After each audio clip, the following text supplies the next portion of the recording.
Queremos saludar a la gente que está en las ciudades, en los pueblos, que está en Estados Unidos, que está en Argentina, en Colombia, en Haití, en Panamá. Queremos saludar a la gente que también se conecta con nosotros en Europa, Canadá. Así que saludos para todos. Sigan conectados con nosotros a través de nuestro canal, que le vamos a seguir trayendo una palabra de la revelación de Dios para este tiempo.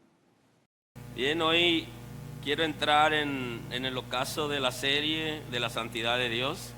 Hoy quiero entrar en la conclusión. La conclusión la dividí en dos. Tengo una conclusión, la primera conclusión la vamos a tener hoy. La segunda conclusión la vamos a tener el próximo domingo, Dios mediante. Y luego ya estaremos hablando de los principios del reino, que es la siguiente serie que vamos a hablar.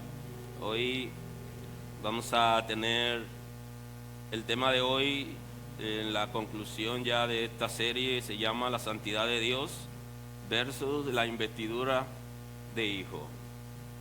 Ese es el tema para hoy, en la primera parte de la conclusión. Así que vamos a compartir el texto bíblico en el día de hoy.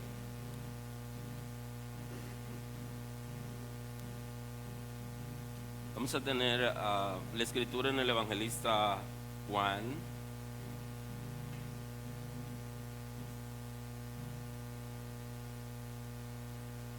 Juan Evangelista, capítulo 1, versículo 9.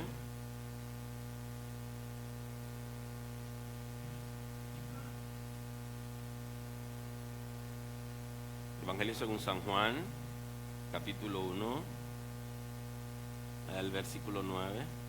Tenemos la escritura en esta mañana en el nombre de Jesús.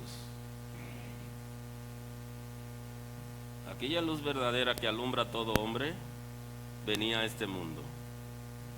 En el mundo estaba, y el mundo por él fue hecho. Pero el mundo no le conoció. A lo suyo vino, y los suyos no le recibieron.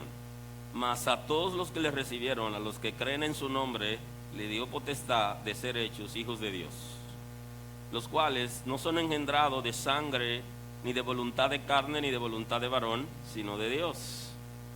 Y aquel Verbo fue hecho carne, y habitó entre nosotros, y vimos su gloria, gloria como del unigénito del Padre, lleno de gracia y de verdad. Muy amable. Bendito es el nombre del Señor.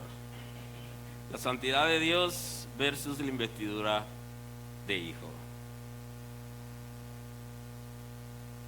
El tema más fácil de digerir sería la santidad versus la investidura de hijos de Dios. Hay dos puntos a considerar en la primera parte de la conclusión de esta predicación,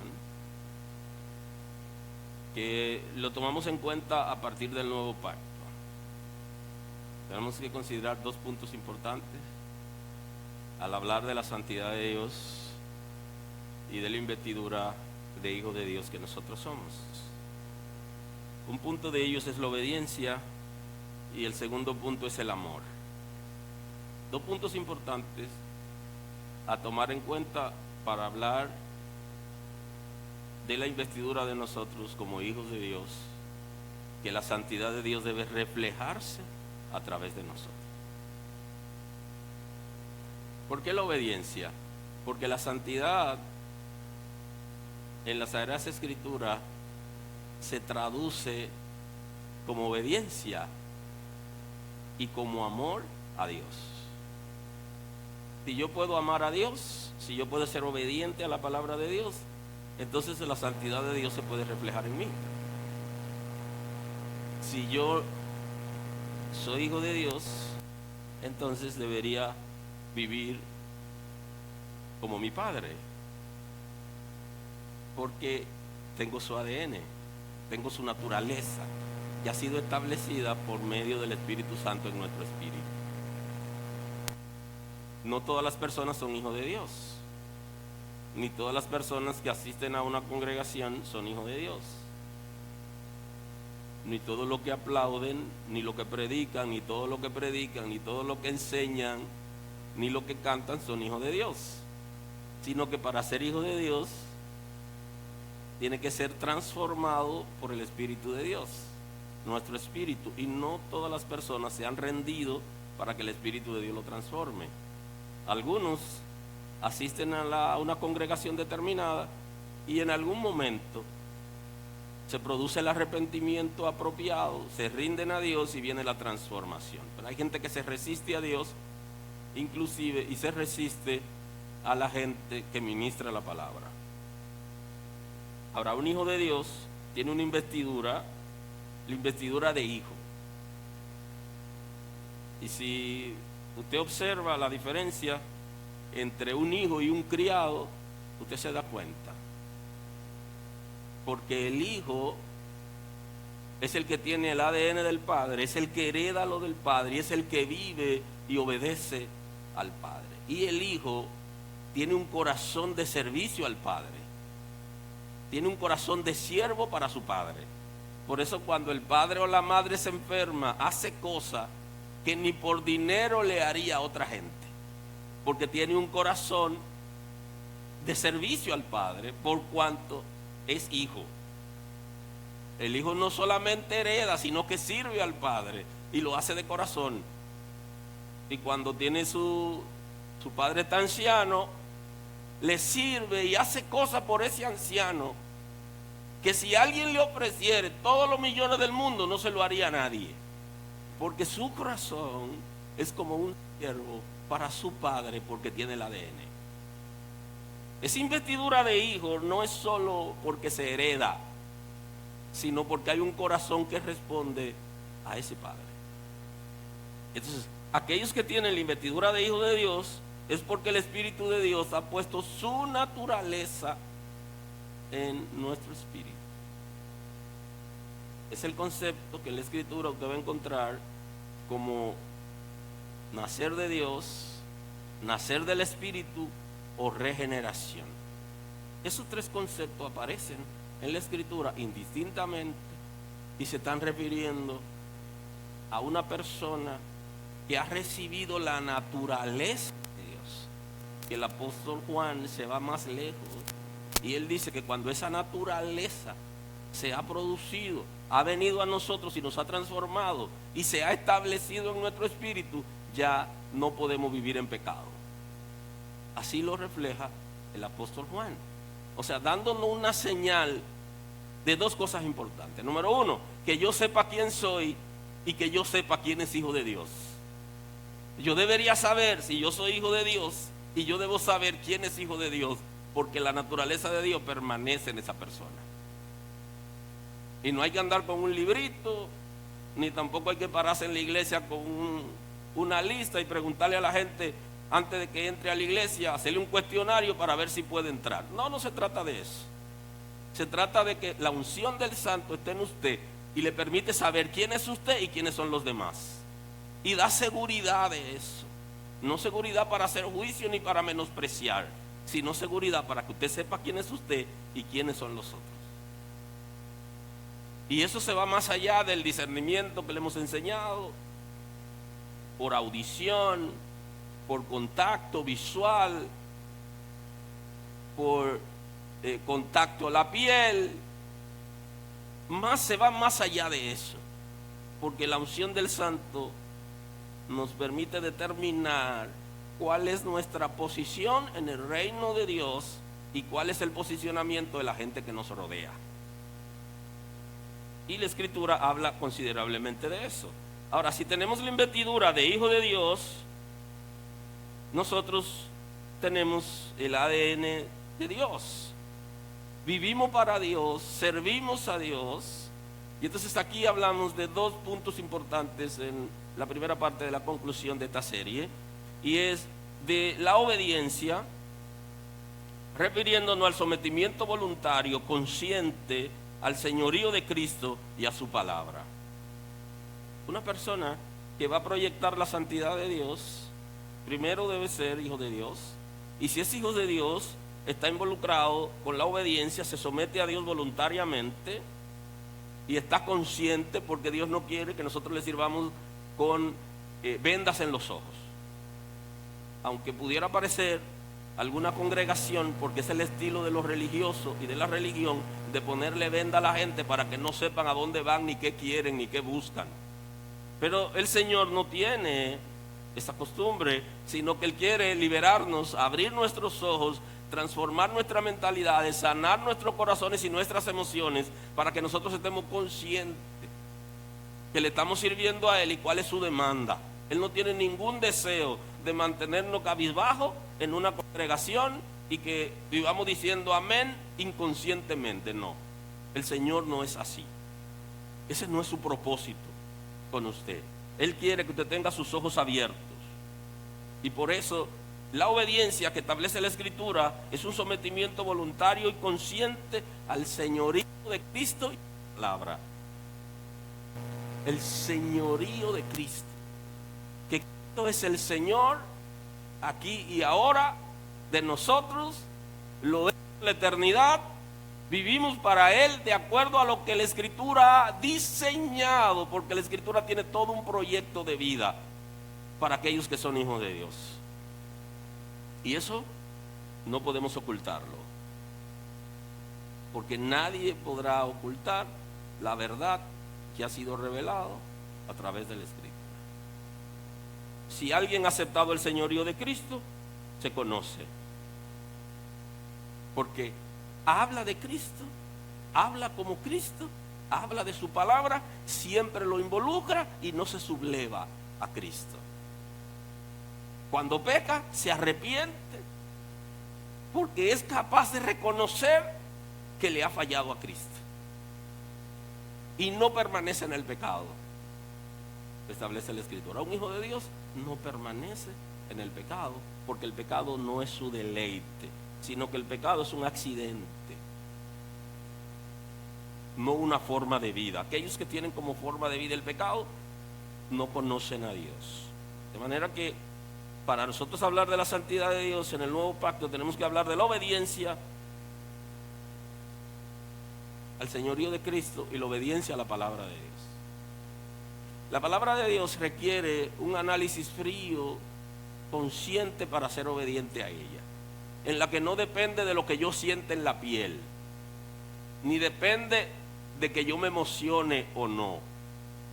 No, se establece por medio de principios, donde nosotros aprendemos principios, vivimos principios, y nada nos moverá, ni que se nos engrife la piel, ni tampoco que nos emocionemos, o que alguien intente emocionarnos, o que nosotros de pronto seamos emocionistas, o que alguien provoque una situación que nuestra piel sienta como cierta sensibilidad. No se trata de eso.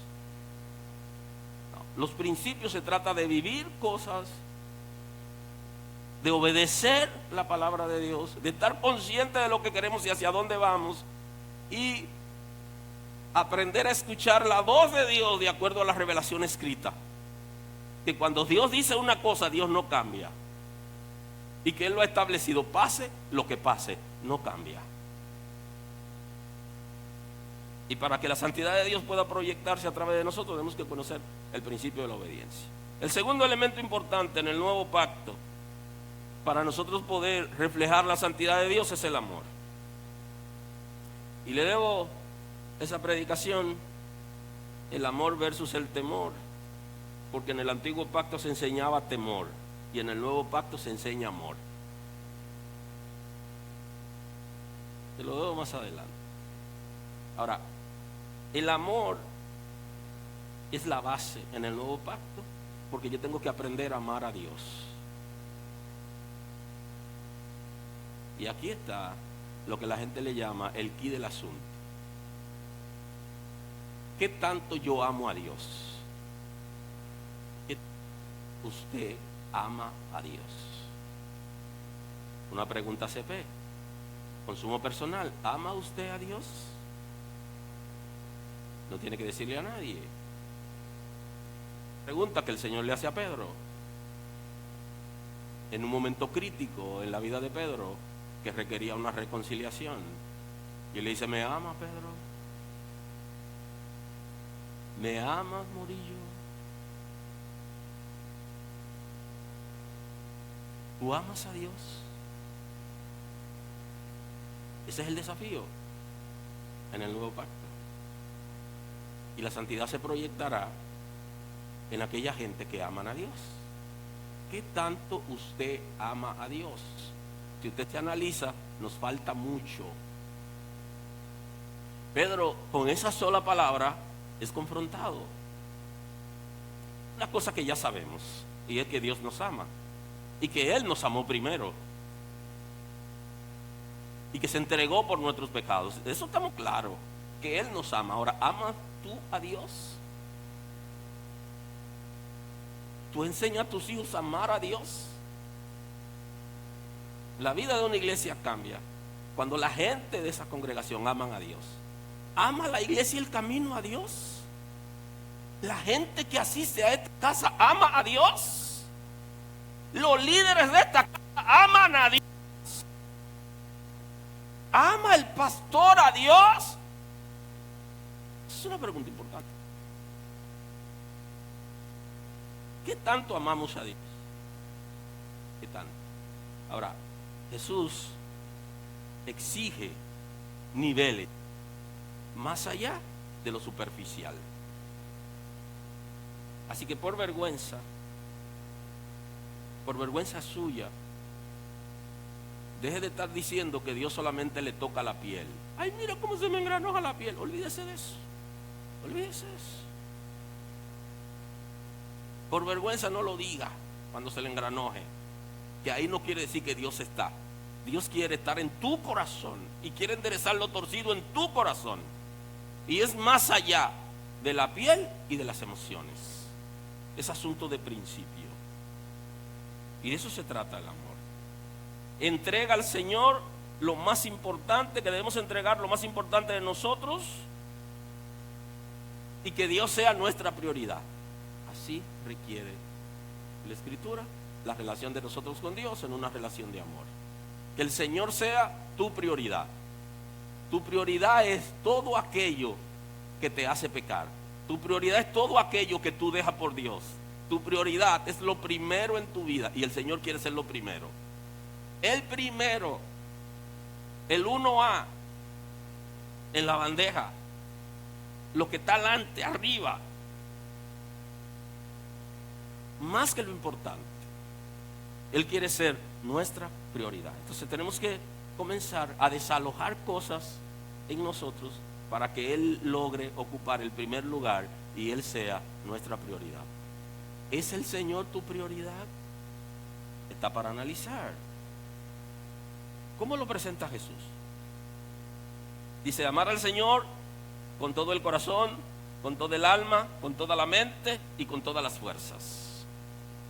Así se traduce en la Escritura la santidad de Dios, que se va a proyectar a través de nosotros por medio de la obediencia y por medio del amor. Amar a Dios con toda nuestra fuerza.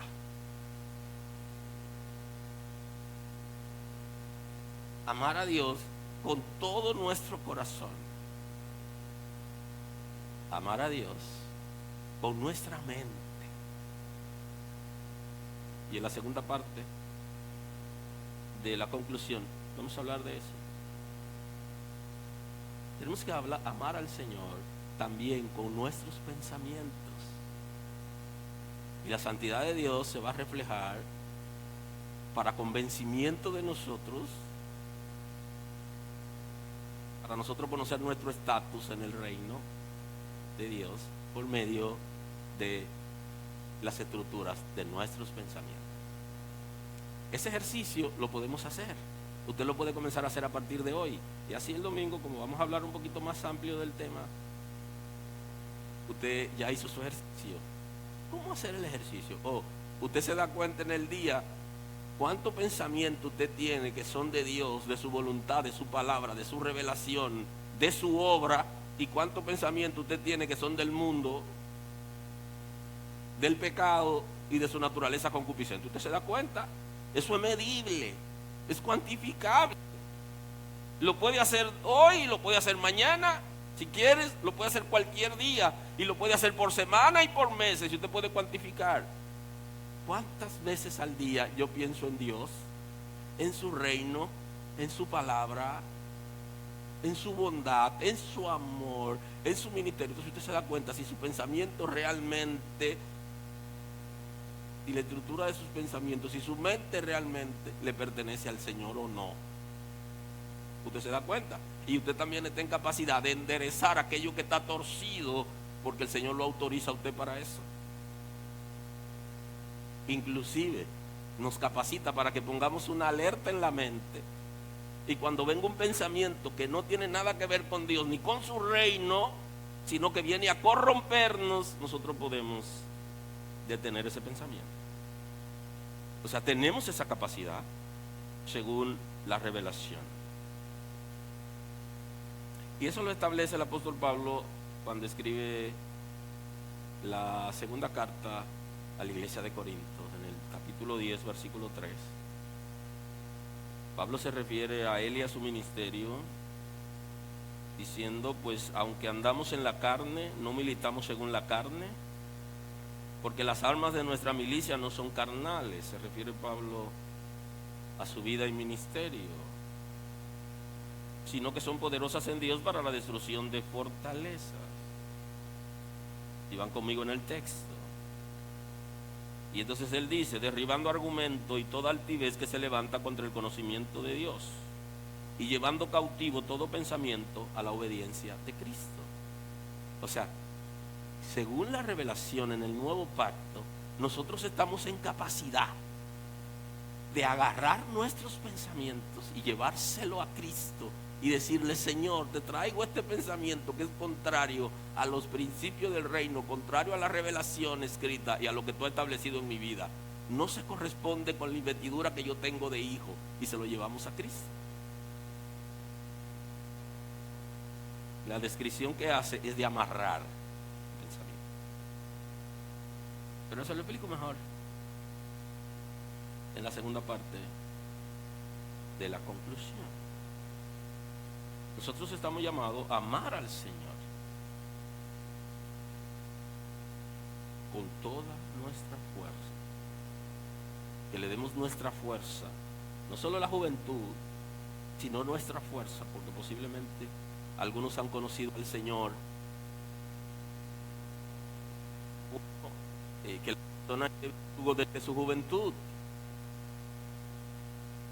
pero posiblemente alguien ha conocido al Señor tarde, pero aún siendo está en capacidad de dar todas las fuerzas que le queden al Señor. Y eso es posible. La investidura de hijo de Dios implica que tenemos el ADN del Padre y que debemos ser imitadores de Jesús. Es lo que establece el texto sagrado. Nosotros debemos ser imitadores de Dios.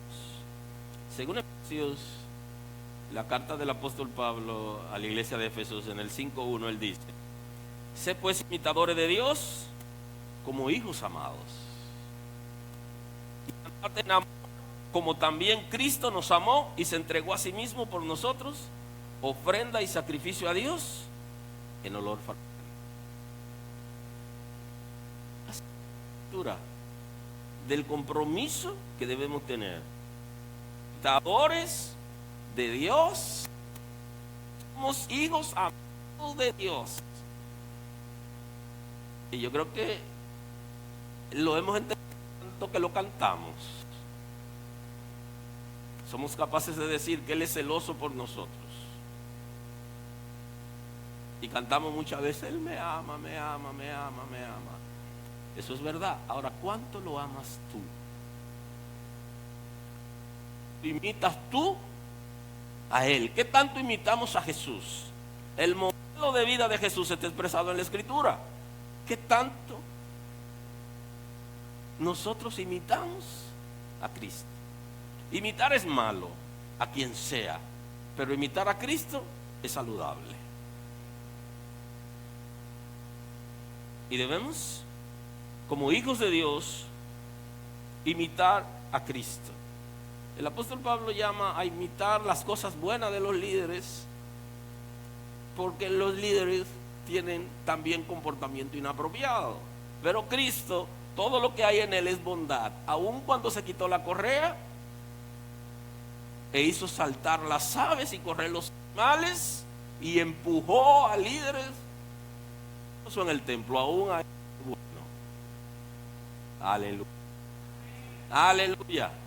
Y aun cuando llamó a la gente y lo reprendió con ese mensaje fuerte y le dijo hipócritas, le dijo sepulcro blanqueado, y le añadimos a la voluntad de Dios que siempre es agradable y perfecta, pero solo lo entenderán aquellos que son hijos de Dios. El que no es hijo de Dios no entenderá que la voluntad de Dios es agradable y perfecta, porque para entender eso tenemos que ser transformados. Tiene que ocurrir una metamorfosis según el texto de Romanos. Y luego que se produce esa transformación, entonces entendemos que la voluntad de Dios es agradable y perfecta, cual haya sido su voluntad. Aun cuando muchos de nosotros no entendemos, su voluntad siempre es agradable. Y debemos imitar a Cristo en nuestras vidas. Y una manera de imitarlo en términos prácticos es que andemos en amor. Andad en amor como también Cristo nos amó y se entregó a sí mismo por nosotros, en ofrenda y sacrificio, en olor fragante. El que ama a Dios lo imita. Imita la obra de amor que establece el nuevo pacto para una relación con Dios y una relación de servicio con la gente. Porque eso fue lo que hizo Cristo. Amó a Dios y sirvió a la gente. Y nosotros tenemos que imitarlo. Amar al Padre y servir a la gente. Servir sin buscar cosas a cambio, aunque recibamos algún intercambio. No deberíamos buscar cosas a cambio a la hora de servir. Aunque alguien puede ser gratificado, pero no busca la gratificación a la hora de servir, de que la gente le devuelva lo que le hace, sino que lo hace en amor, porque sirve el conocimiento que ha recibido, sirve los recursos que ha recibido, sirve en el tiempo que tiene disponible, lo hace en amor y lo hace con desprendimiento. Debemos ser servidores fieles al Señor y a nuestros hermanos, porque no hay manera de decir que servimos a Dios si no somos también servidores de los hijos de Dios, que son nuestros hermanos. Porque servir a Dios tiene dos partes importantes, dos áreas. Una es la relación con Dios, la obediencia a Dios, y otra es servir a la gente que nos rodea. Aunque la gente no sea hijo de Dios, debemos servirle, porque así es Cristo. Dice la Escritura que Dios es tan bueno que hace salir su sol sobre malos y buenos, sobre justos y pecadores. Y si nos vamos a parecer a Dios y lo vamos a imitar, no estableceremos diferencia para servir a la gente. Aunque el apóstol Pablo nos manda a servirle a todos y dice mayormente a los de la familia de la fe, pero no está diciendo que no les sirvamos, dice mayormente.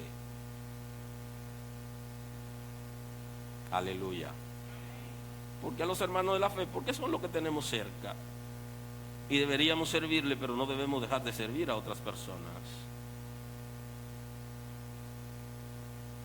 Y el evangelista Juan recoge uno de los discursos interesantes de Cristo en su capítulo 1, mensaje preciso acerca de Cristo y la relación de nosotros con Él,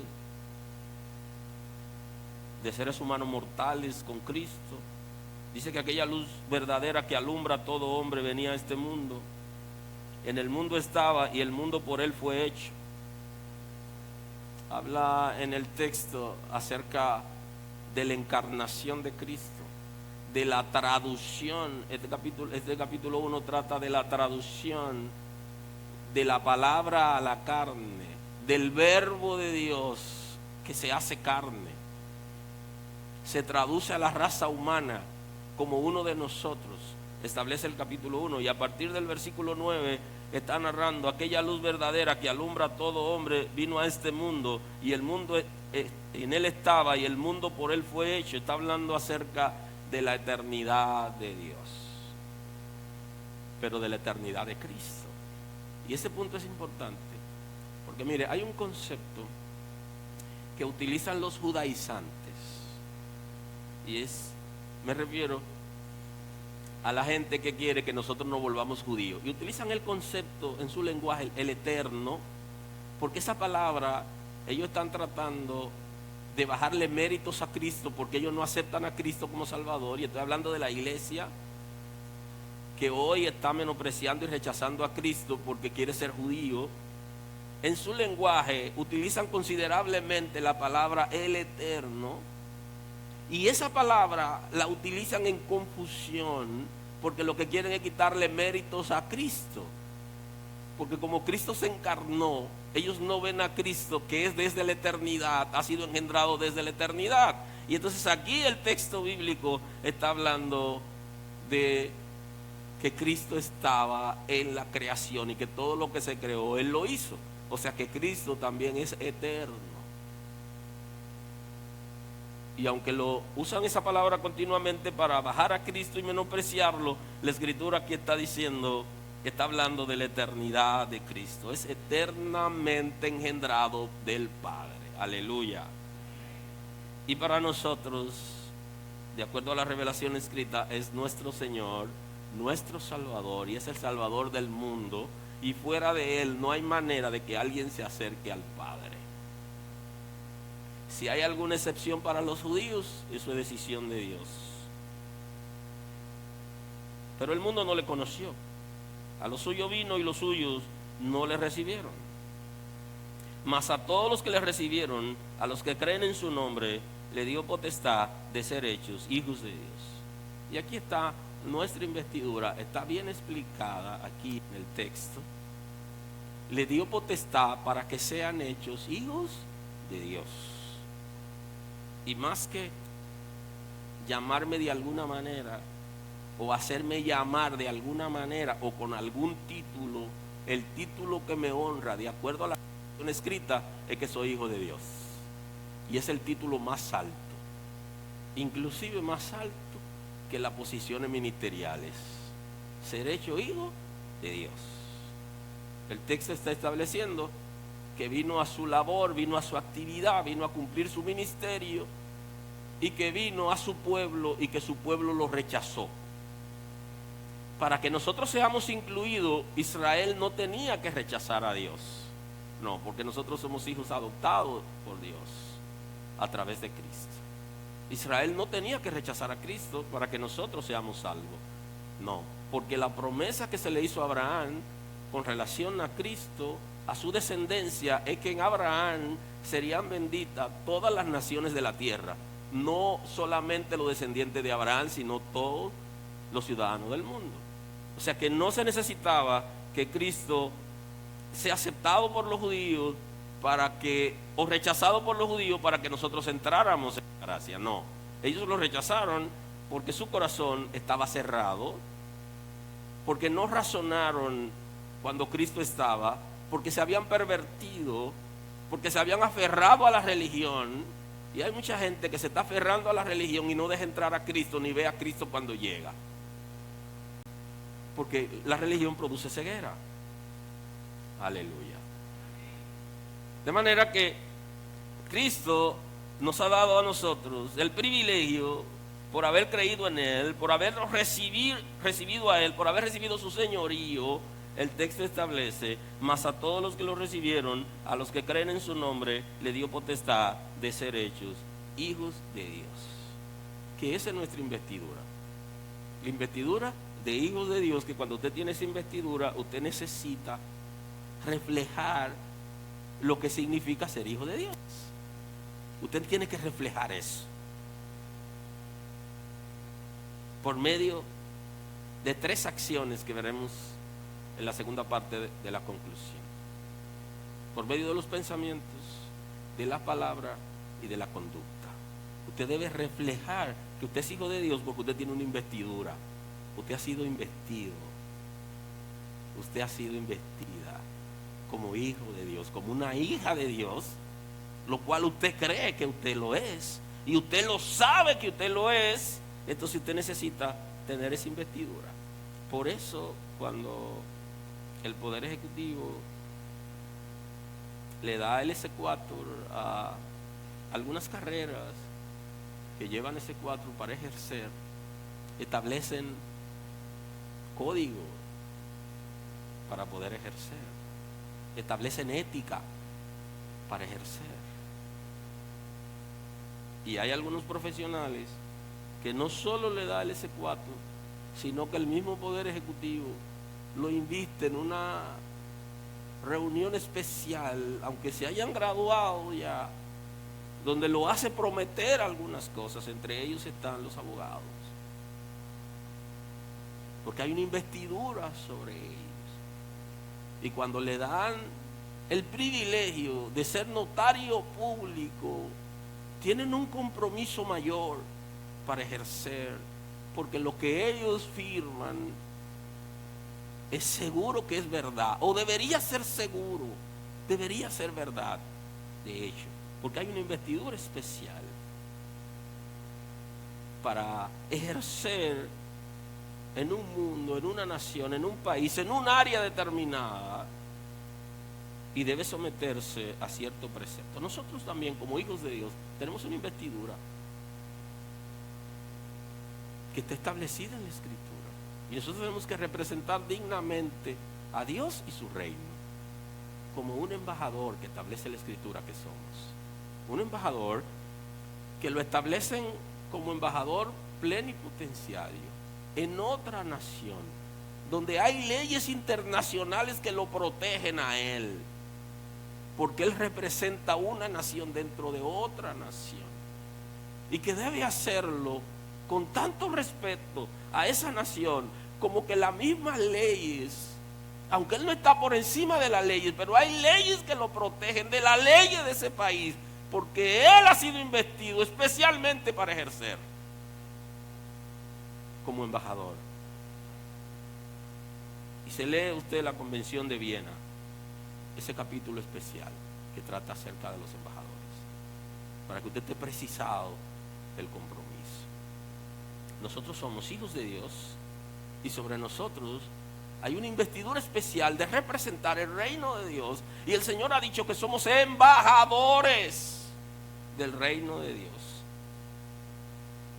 Y la característica de un embajador del reino de Dios, y que tiene el ADN del cielo, es que debe tener un comportamiento público y privado en obediencia, en amor al Señor que lo ha establecido.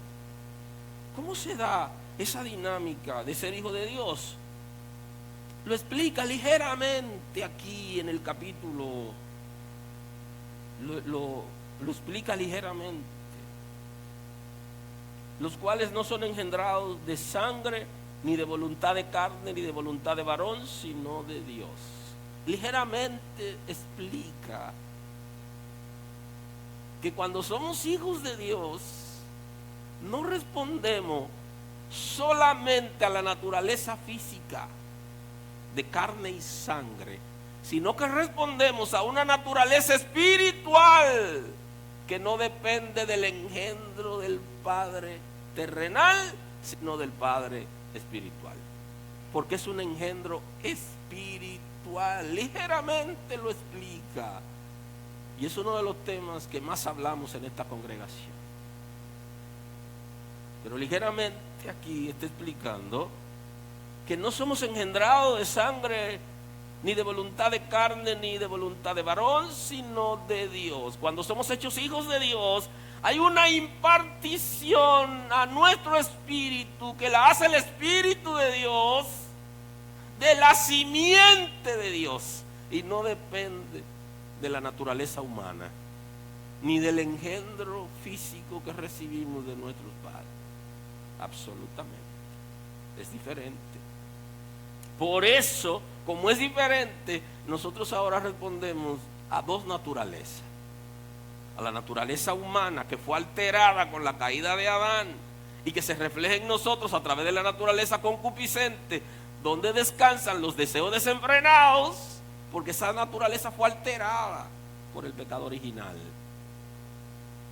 Y respondemos también a la naturaleza de Dios, la simiente de Dios que ha sido colocada en el espíritu humano para aquellos que son hijos de Dios, que es lo que está estableciendo el texto bíblico.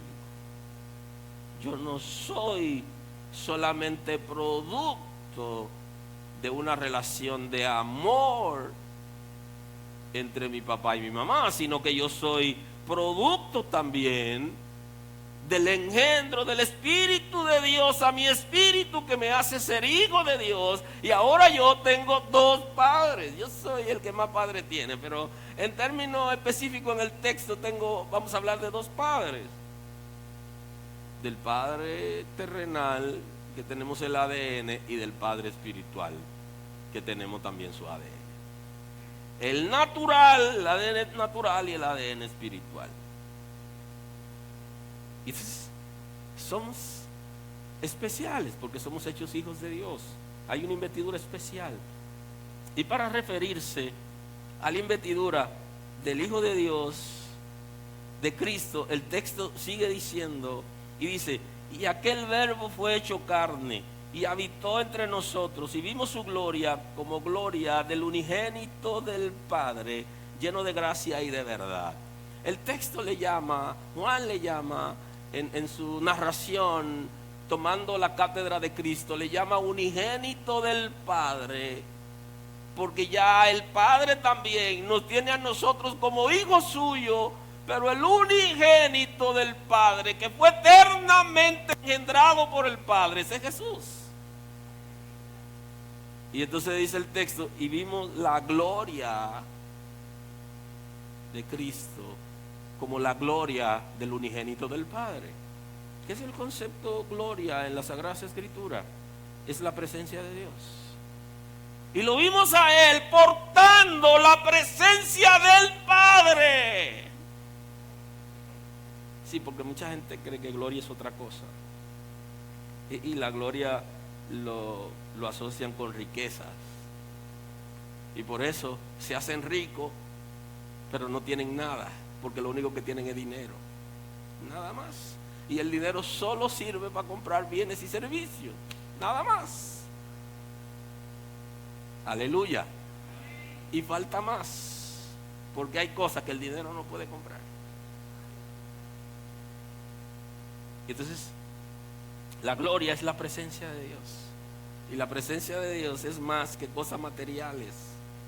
Es transformación, es satisfacción, es vida ejemplar, es dar a conocer a través de nosotros la santidad de Dios, el propósito de Dios. Es hacer aquello para lo que fuimos diseñados, que para adorar a Dios y servirle. Esa es su gloria, la que el texto está diciendo que vimos del unigénito del Padre. Y así lo recoge Juan, el discurso de Cristo. Y aquel verbo fue hecho carne y habitó entre nosotros, y vimos su gloria como gloria del unigénito del Padre, lleno de gracia y de verdad. Mira cómo se refleja la presencia de Dios, lleno de gracia y de verdad. La gracia, que es una manifestación del amor de Dios, y la verdad, que es un principio en la que Él se hace llamar a sí mismo en el capítulo 14, ya más adelante en el mismo Evangelio según San Juan, se hace llamar como la verdad, como la vida, como only way, como la única vía que establece la conexión con el Padre. No hay manera de que alguien pueda conectarse con el Padre si no toma la vía que es Cristo, el camino al Padre. Bendito es el nombre del Señor. Ahora, el apóstol Juan, en su capítulo 5, la primera carta, capítulo 5, Juan apóstol, en su primera carta, capítulo 5, él dice: todo aquel que cree en Jesús, que Jesús es el Cristo, es nacido de Dios, y todo aquel que ama al que engendró, ama también el que ha sido engendrado por él. En esto conocemos que amamos a los hijos de Dios cuando amamos a Dios y cuando guardamos sus mandamientos. Pues ese es el amor a Dios, que guardemos sus mandamientos, y el mandamiento no es gravoso, porque todo lo que es nacido de Dios vence al mundo, y esta es la victoria que ha vencido al mundo, nuestra fe. ¿Quién es el que vence al mundo? Sino el que cree que Jesús es el Hijo de Dios. Aunque alguna gente está menospreciando a Cristo, la Sagrada Escritura lo sigue dando como el unigénito del Padre y como el único autorizado para salvar y para conectarnos con el Padre. Aleluya. Y como el único que nos da las herramientas para vencer al mundo. Y Juan nos está hablando acerca de un principio importante que vimos al principio, que es de la obediencia. Guardar los mandamientos. Y entonces en la gracia, el mandamiento que establece la Escritura es el amor. Y dice, no son gravosos los mandamientos de Dios. Amar a Dios y amar al prójimo no es gravoso, que es el concepto de mandamiento de Dios en el nuevo pacto. No es difícil, no genera carga que no se pueda llevar, sino es ligera. Ligero es el yugo y la carga que establecen los mandamientos de Dios. Una respuesta a la obediencia, a los principios que han sido establecidos en la gracia, que es el amor de Dios. Que guardemos los mandamientos de Dios, y ese es el reflejo de la santidad de Dios en nosotros. ¿Quién refleja su santidad? El que guarda su palabra. Ese es el concepto. El que es capaz de vivir la palabra de Dios, ese refleja la santidad. La vive en término privado para él, pero también la vive de manera pública en las acciones y en las palabras. Bendito es el nombre del Señor. Que guardemos sus mandamientos, y sus mandamientos no son gravosos, porque todo lo que es nacido de Dios vence al mundo. Y saben que la herramienta de la santidad de Dios es para que nosotros podamos vencer al mundo. Muchos creyentes no han vencido al mundo, sino que el mundo lo ha vencido a ellos. Porque aun cuando están en las congregaciones, se deleitan en los bacanales del mundo, se enredan en los negocios del mundo, y no podrán agradar a aquel que lo tomó por soldado. El concepto es, son mundanos. Y en las congregaciones hay gente que ocupa esta posición de liderazgo, que son mundanos, literalmente. Son mundanos en la manera de hablar, en la manera de pensar y en la manera de vestir. Como no pueden desnudarse y salir desnudo y enseñar su desnudez y la vergüenza, suben su desnudez a las redes sociales para que todo el mundo lo vea. Son mundanos, aunque sean líderes de iglesias. Perdieron la vergüenza, el pudor, la modestia. No proyectan a Cristo. Tienen deseo de agradar al mundo, de llenar la lujuria de los ojos y de convencer a la gente de que tan hermosos son o hermosas son. Hace frío en medio del calor. No vencen al mundo, sino que el mundo lo vence a ellos. El mundo está representado por el infierno, por Satanás, por los demonios, por el pecado, por los deleites. Y solo se vence por medio de la obediencia y el amor a Dios, que representa la santidad de Dios en el ser humano. No hay otra manera de vencer al mundo. Por eso no vencemos al mundo por nuestra fuerza. ¿Quién es el que vence al mundo sino el que cree que Jesús es el Hijo de Dios? ¿quién es el que vence al mundo sino aquel que se somete al señorío de Cristo y aprende a amarlo con toda su fuerza? Donde el Señor comienza a ser su prioridad. Los mundanos, no es malo que sean mundanos, lo malo es que quieren contagiar a la iglesia para que la iglesia sea mundana. Eso, ahí es que está el mal. Y entonces la escritura habla de tropiezo, y es la única vez donde la escritura establece que el suicidio es mejor que hacer tropezar a uno de los hijos de Dios. Es donde único recomienda. Dice que es mejor que se amarre una piedra de molino de asno, y búsquelo en Google, que ustedes son muy googleros, para que usted vea el tamaño de la piedra y cómo un asno la movía para poder moler. Dice que se la amarre al cuello y se lance al mar, que eso es más favorable que hacer tropezar a uno de los hijos de Dios. O sea que los mundanos que quieren introducir su doctrina, su comportamiento, y quieren contagiar a la iglesia, lo que quieren es hacer tropezar a los hijos de Dios. Y entonces la escritura recomienda, y hoy yo recomiendo que te arrepientas.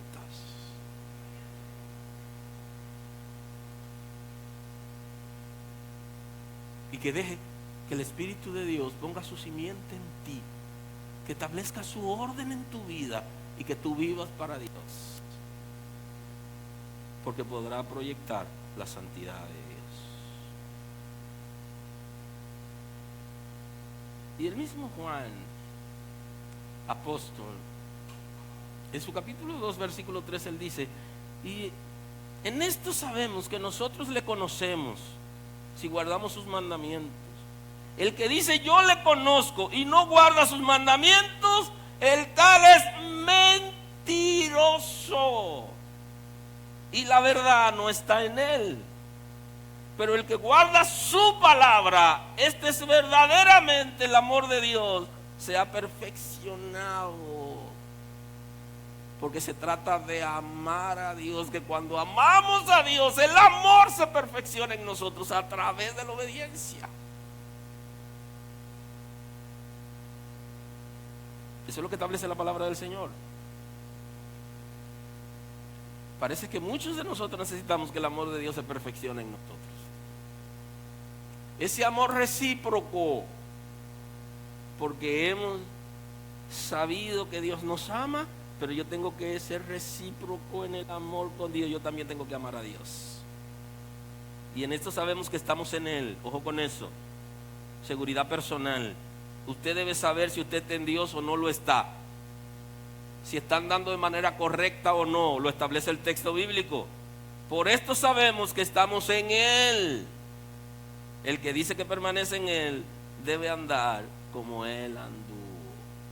Debe ser imitador de Cristo. Y esa pregunta, hay una pregunta CP, ya para entrar, voy a tener que entrar ya en la conclusión de la predicación de hoy, tengo que concluir. Pero es importante que nosotros estemos conscientes de qué tanto amamos a Dios, qué tan fieles somos en el servicio a Dios y qué tanto lo imitamos a Él. ¿A quién imitamos más? Usted debe saber, ¿a quién imita más? ¿Cuál es la razón de ser de usted como hijo de Dios?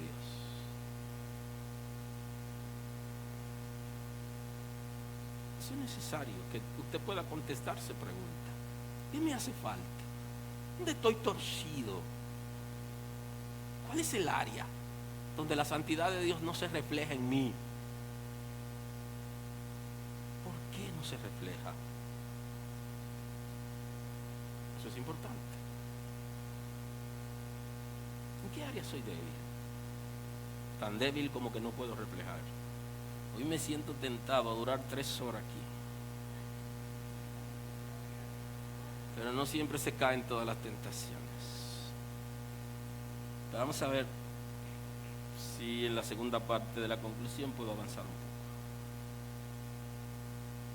La gente que ha recibido la investidura de hijo de Dios debe reflejar por medio de la obediencia y el amor al Señor. Por eso no es bueno que nosotros estemos alardeando de lo que nosotros somos, porque la gente que nos está observando está esperando el momento que falseemos para entonces decirnos, él no es lo que dijo que era. Por eso algunas personas prefieren no ir a algunas iglesias donde nunca han ido, porque conocieron miembros de esas iglesias y tuvieron relación con eso. La iglesia de fulano, yo no voy. ¿Por qué? Porque en el momento que fue necesario y que se demandó que se demostrara el amor y la obediencia a los principios, lo negociamos por intereses personales, por necesidades, por cosas vanas inclusive, pero no tuvimos el respeto a la investidura de hijos de Dios para representar dignamente a Cristo en esta tierra, como establece. Y eso le dice a la gente que no somos lo que dijimos que éramos. Yo debo estar convencido de quién soy. Es lo primero. ¿Quién soy yo? ¿Soy yo hijo de Dios? ¿Sé quién soy? Hay una canción de hecho. ¿Cómo que dice la canción? Ahora no se la saben la canción. Aleluya. ¿Usted sabe quién es? Usted es una hija de Dios, usted es un hijo de Dios. Y entonces eso influye la manera de pensar, y la gente que me rodea se dará cuenta quién yo soy, no cuando yo lo digo, sino cuando viene la crisis y yo lo demuestro. Cuando viene el momento de la negociación, cuando viene el momento de los cóncubus, porque mucha gente se ha rendido por amor al dinero. En vez de amar a Dios, ama el dinero. Y a la hora de las negociaciones, hacen negocio con gente que todo el mundo sabe que un hijo de Dios no hace, menos él. Eso lo mandó Dios, no, eso lo mandó el infierno, eso no lo mandó Dios. No. Aunque sea la oportunidad que usted esté esperando, hay que ver qué oportunidad hay que usted esté esperando y quién se la va a mandar o quién se la está mandando. Usted tiene que saber eso. Usted tiene que saber quién es usted. Por la manera de pensar, la gente que nos rodea se dará cuenta quiénes somos nosotros realmente. Por la manera de hablar y por la manera de conducirnos. Dele chance. Decían los jóvenes de mi generación, cuando veíamos a una chica que caminaba con paso fino, ellos decían, déjala que hable primero, que no es lo que se ve, déjala que hable, a ver qué tiene. Eso decía mi generación, lo de ahora no dicen eso. Bendito es el nombre del Señor. La santidad de Dios será proyectada por medio de los hijos de Dios en la tierra. Si usted es un hijo de Dios, usted es portador de la presencia de Dios, es portador de su gracia y también de su santidad. Así que Dios lo bendiga. Señor, gracias por tu misericordia. Gracias por tu cuidado.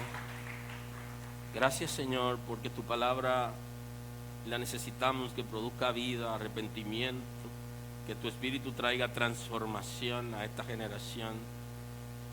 Confórtanos, Señor. Guíanos que podamos vivir de acuerdo al diseño que tú has establecido para nosotros en este tiempo. Tú eres el mismo ayer, hoy, siempre. Muestra tu gloria en esta casa y en cada uno de nosotros de manera individual. Perfecciónate, Señor. Mira que hoy vamos a compartir la mesa sagrada, vamos a compartir la copa, vamos a compartir el pan con nuestros hermanos y nuestras hermanas.